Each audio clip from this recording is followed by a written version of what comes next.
পাঁচ জায়গাতে করবো।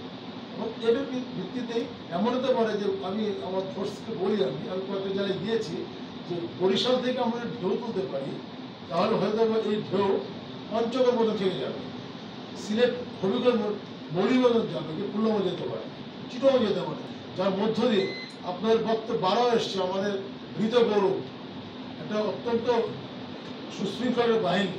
আমি আমার ফোর্সকে বারবার একটা বলছিলাম সেটা যে বিডিএম বিদ্রোহের সময় বর্তমান বিজিবি ওই সময় আমরা দেখেছি যে অনেক পরিবার লাঞ্ছিত হয়েছে, কিন্তু অত্যন্ত আমরা একটা বলিষ্ঠ এবং গর্বের সাথে বলতে পারি আমাদের ৪৫ থেকে ৪৬ জন সদস্য এই গত ৩৬ জুলাই ছাত্রদের যে তীব্র আন্দোলন ছিল, নিহত হওয়ার পরেও একজন সিনিয়র অফিসার বা পুরো অফিসারের ফ্যামিলি, আমাদের অফিসারের, আমাদের কোনো সদস্য দ্বারা নিগৃহীত হয়েছে কোনো রেকর্ড নেই। তার মানে এটা অত্যন্ত সুশৃঙ্খল বাহিনী, যার ভিতরে চেন অফ কমান্ড খুব শক্ত। আমরা আবারও দুঃখের সাথে বলি, সব জায়গায় কিছু উচ্চবিলাসী, কিছু একটা অসাম্প্রদায়িক বাংলাদেশ, এটা সাম্প্রদায়িক কোনো স্থান নেই। যার যার ধর্ম সে পালন করবে, এটা তার একটা fundamental rights given by constitution. আমার দায়িত্ব হলো সেটাকে অবশ্যই সর্বোত্তমভাবে পালনের ক্ষেত্রে সহায়তা করা।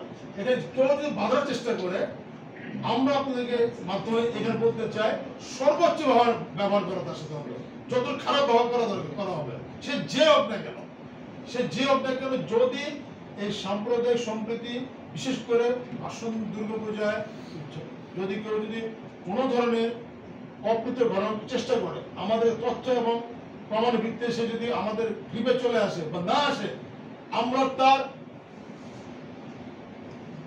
বংশ নির্বংশ করা আছে না, বেশি জুড়ে হয়ে যায় কথাটা, এরকম করে করবে, কোনো ছাড় নাই। ঠিক আছে, হিন্দু ভাইরা যারা আছেন তাদের জানাবেন, বন্ধুদের জানাবেন যে আমরা ১০০ থাকবো।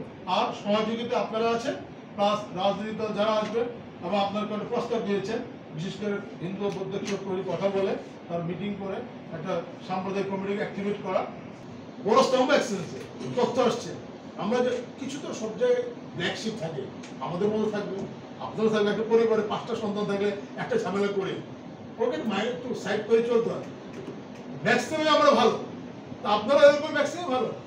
আমরা চাই ঐক্যবদ্ধ বাংলাদেশ, আর বিভাজিত বাংলাদেশ আমাদের সুযোগ দেয়, বৈষম্য বাংলাদেশ সুযোগ দেয়, মুক্তিযুদ্ধের চেতনা বাংলাদেশ এবং ২৪-এর চেতনা বাংলাদেশ ফলো করেছেন। আমরা সম্মান জানাই, স্যালুট করি আপনাকে।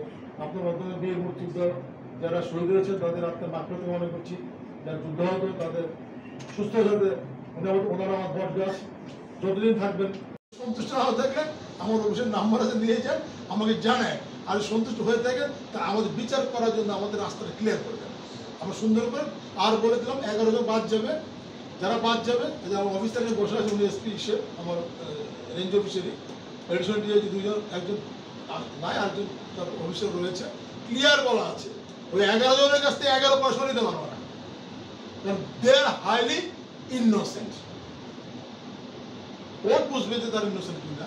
যদি আমাদের 190-তে যদি আমাদের লার্নেড মহোদয় 190 যদি আমাদের 173-তে আমরা যেই দিব রিপোর্ট দেব, 198-তে যদি ধর না করে একবার পাওয়ার আছে, তার আগ পর্যন্ত ধরে নেবো সে নির্দোষ। তো আমরা যেহেতু তাকে অব্যাহত প্রার্থনা দিচ্ছি, তাহলে এমনি একটা মার্ডারের কেস না, সে 54 আসামি হলে একটা বাড়ি মানুষের জান বেড়ে যায়। আর মার্ডারের কেসে ঘুরতে ফিরতে তার, আমি শুনেছি তার ম্যাক্সিমাম হাইকোর্টের বেইলে আছে। আমি উকিল পরিবারের সন্তান, আসলে আমার কিছু ধারণা আছে। হ্যাঁ, তো এখানে লাভবান অনেক পক্ষে হয়, ক্ষতিগ্রস্ত এই ২ পক্ষে হয়, বাদী হয়, বিবাদী হয়, ক্ষেত্রে বিশেষে। আর কত ক্ষতি, এবার আমি যদি আবার ১১ জনকে ছাড়ানোর টাকা যায়, তাদের তো মরার খারাপ হয়ে যাবে। তো আমি আপনি বলতে চাচ্ছি এই কথাটা যে আমরা আমাদের দায়িত্ব পালনে একেবারেই নিরপেক্ষ এবং সৎ এবং স্বাধীন।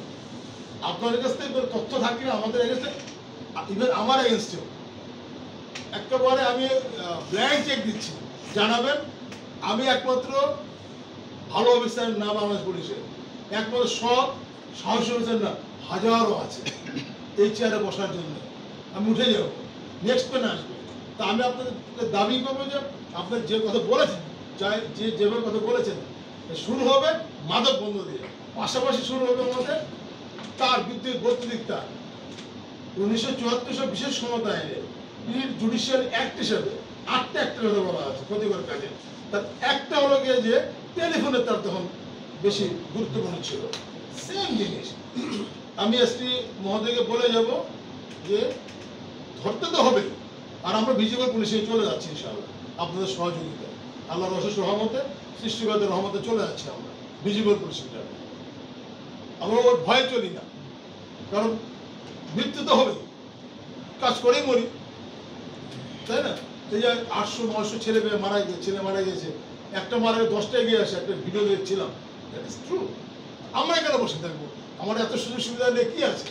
একটু কাজ করে যে পুরস্কার মাসের জন্য কিছু করে গেলাম, যেটা আপনারা আপাতত এটুকু মনে রাখতে পারবেন যে গাছের পরিচয় ফুলে ফলে না হলেও তো ডালপালা দিয়ে পরিচয় হয়, ওই পরিচয় আমার পরিচিত হই। কথা হলো বৈদ্যুতিক চোর সার্ভিসটা যেটা হোক, যদি কেউ ধরা পড়ে স্পেশাল পাওয়ার একটা মামলা দিতে হবে, কোনো সমস্যা নেই, আইন বাধা দেবে না। এটাতে সে কি করছে? আমাদের তথ্য সম্প্রচার বাধা দিচ্ছে, আমার দায়িত্ব বলে বাধা দিচ্ছে। আমি প্লিজ জুডিশিয়াল একটা ব্যাখ্যা চলে যাবো। আমরা আশা করি যে আপনারা আমাদেরকে এটা সহায়তা করবেন। আমরা 74-এর অ্যাক্ট দেখলে আমরা ভয় পাই যে এটা একটা কালো আইন, সবসময় কালো আইন এটা না, ক্ষেত্র বিষয়ে তথ্য সঠিক আইন, ডিটেনশন প্রয়োজন আছে, অ্যারেস্ট প্রয়োজন আছে, ক্ষেত্র বিষয় অবশ্যই প্রয়োজন। পুলিশি জনতার পুলিশ, আমি একটু সংশোধন দেবো, আমরা হলাম বোনাফাইড জনতার পুলিশ। আমার বোনাফাইড পুলিশ, বোনাফাইড জনতা, আমার সব জনতার পুলিশ না, আমার সব জনতা আমাদের পুলিশের মতো শয়তান পুলিশের থাকবে না। আমরা ভালো লোকের সাথে ভালো, খারাপের সাথে খারাপ। আর পূজার বিষয়ে বলেছেন আপনারা, আমরা সতর্ক, আমরা আগামী নাম ধরে সে একের পর এক সে তার কতটুকু কনাইভেন্স আছে, কতটুকু ইনভলভমেন্ট আছে, এঙ্গেজমেন্ট আছে অপরাধের ক্ষেত্রে, এই ঘটনার ক্ষেত্রে বলছি। শেষে আমার মনে হয় 25 জন তোমার করে ওদের 4-5 ঢুকে যেতে পারে।